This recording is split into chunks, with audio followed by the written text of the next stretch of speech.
Also wanted to just kind of take a step back because, you know, along this entire journey, we haven't talked about it much, but you did mention it, you know, kind of coming out of school. And if you don't mind, you know, sharing a little bit more about, you know, becoming a widower at an early age, still having to work and build your business at this time. You know, you're a young single dad.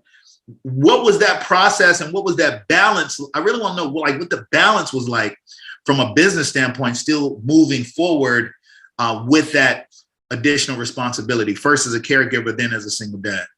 Well, I'll preface my comments by really specifying this, and this is really, really my God belief, that when I was 15, 16 years old, I pledged to a fraternity. It was a rites of passage program called the Order of the Feather Fraternity. And I was a leader. I was the vice president of my line. My brother was the president of the line. So that prepared me for being a man. It prepared me for really understanding what it would take for me to really grow up. Not knowing that as a junior in college, I was going to really have to start handling a lot of responsibilities. Yeah. And when I graduated, I had to, as you mentioned, be a caregiver, be a father, be a husband, taking my kids to school, making sure that they would, you know, get picked up from the babysitter, making sure that everything was fine with my career. So I had to start a career. Yeah. I had to have quality time with my family and also be a caregiver, right? So I would say that my ability to balance that was also, you know, my spiritual foundation, but those leadership skills that I learned as a leader early on as a teenager through that rites of passage program, it prepared me for life. And it prepared me for the standpoint that I felt, and I still feel, that I have the mental toughness that any obstacle that comes my way, I'm going to find a way to overcome it. I honestly believe that. Yeah. That prepared me for those things and anything that is going to come to me. Absolutely. Absolutely. You know, we talked a little bit offline about that, you know, just about rites of passage programs, you know, in general. And there are some, you know, in a few different parts of the country, you know, that you might hear about, but it's not really it's not a commonality in our society, especially for, you know, young men, especially for our young Black men. You know, how you said that you already mentioned how important it was in your development. How important do you think it could or should be, you know, in the development of other young men coming up just around the country? Well, it is vitally important because, I mean, we have, unfortunately, a problem where we don't always have fathers staying in the household for whatever reason, all right? Separation, divorce, or abandonment, all right? It's all different reasons. And I honestly feel that if we don't have as many fathers in the household, our young men and our young ladies miss out on that full nurturing that a father and a parent, meaning their mom, can bring. When it's only the responsibility of one, it puts added pressure on either the father or the mother, because there are still single fathers out here too. You know? Yeah. We always tend to think that, well, it's single parents, it's a single mother. No, there's single fathers out here doing an exceptional job. So if you don't have two nurturing parents in the household, it puts more pressure on the single parent, right? Therefore, a rites of passage program, it certainly helped me out because I was raised by a single parent. So my parents separated early. You know, my dad and myself, we had a more relationship later on in life, you know, after high school, after college, right? But through all those formative years, he wasn't necessarily around. He was in and out of his service. So I didn't necessarily have that. So missing that, it tells me that I'm not alone, but yet if you could identify how important it is, then a rites of passage program can fill that void in a lot of instances. Absolutely. Absolutely. You know, and it really kind of leads into, well, that's a foundational piece, but it really kind of sets the foundation for, lifelong personal development, always seeking, to be the best version, of yourself. Over the course of your career, how important has that been as a focus? Because I can tell when I speak to you, I can tell, when, reading, the book, which I know you've written too. We'll talk about that in a moment. How important has like that personal development been as far as you being successful in your life and in your business? Well, it's been vitally important because not only as a father, not only as a corporate sales professional, as well as an entrepreneur, I became very involved with nonprofit organizations that catered towards my career. So the National Sales Network, for a perfect example. I spent a lot of years as a member of that organization, became a leader in that organization, held just about every role and responsibility there was in the organization, from membership, from the president to the chairman of the board. All right. And as well, the Association of African American Financial Advisors, became a member of that organization as well. So anytime that you volunteer your time, you provide service, you're going to grow. But more importantly, you don't just become a part of the organization. You got to serve. You got to develop those skills. So when I became a leader in National Sales Network, I developed platform skills. I developed leadership skills. I developed the ability to delegate, the ability to organize events, the ability to develop succession planning processes. And I'm happy to say that we have a very viable succession planning situation with National Sales Network. Whereas, I was one of the presidents. I was introduced to the organization by one of the co-founders of the organization, Joe Benson, who's still a part of the board. And we've had successful presidents each and every time a term is up, or maybe a president has 2 terms, but we always got someone on the bench ready to fill in that role. Right.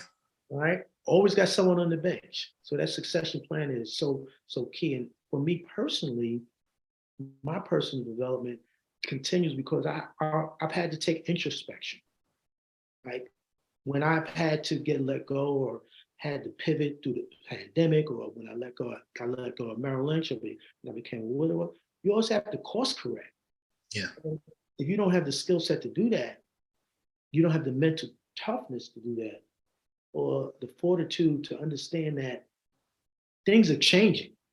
Now you're either going to remain the same, you're going to suffer because of things are changing and you're not prepared for it, or you're going to adapt and you're going to grow as a result of the things that come about. Those are the people who succeed, not the ones who fall by the wayside when the going gets tough.